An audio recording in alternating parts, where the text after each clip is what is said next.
আমার বনানী চ্যানেলে সবাইকে স্বাগত জানাচ্ছি। আজ কিভাবে কড়াইশুঁটির চারা তৈরি করতে হয় সেই টিউটোরিয়ালই দিচ্ছি। আজ আমি নিজের হাতে কড়াইশুঁটির দানা কিন্তু আমি জার্মিনেশনের জন্য এভাবে ভরে দিচ্ছি।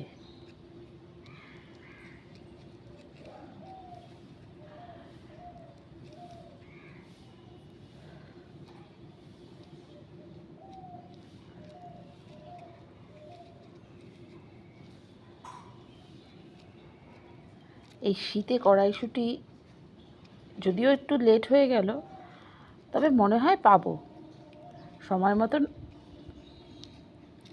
কড়াইশুঁটি আমাকে অনেক দেবে।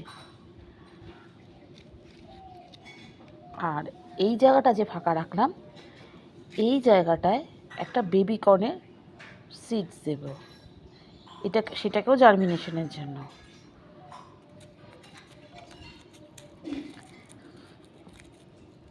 এখানে আমরা আমাদের খাওয়ার পরে অতিরিক্ত পয়সা খরচা না করে জাস্ট আমাদের যেগুলো বাড়িতে খাওয়া হয় সেগুলোকেই সংরক্ষণ করে আমরা আবার সেটাকেই কিভাবে অর্গানিক পদ্ধতিতে, আমার এই বনানী চ্যানেলে কিন্তু প্রত্যেকটা গাছ কিন্তু অর্গানিকভাবেই তৈরি করি। তো আমাদের যেগুলো খাওয়ার পরে থেকে যায়, সেগুলোকে না ফেলে সেগুলো দিয়ে কিভাবে চাষ করা যায় পুরোপুরি অর্গানিক পদ্ধতিতে, এবং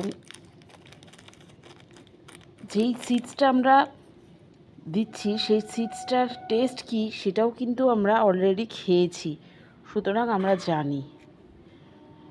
তো হয়ে গেল, এবার কয়েকদিনের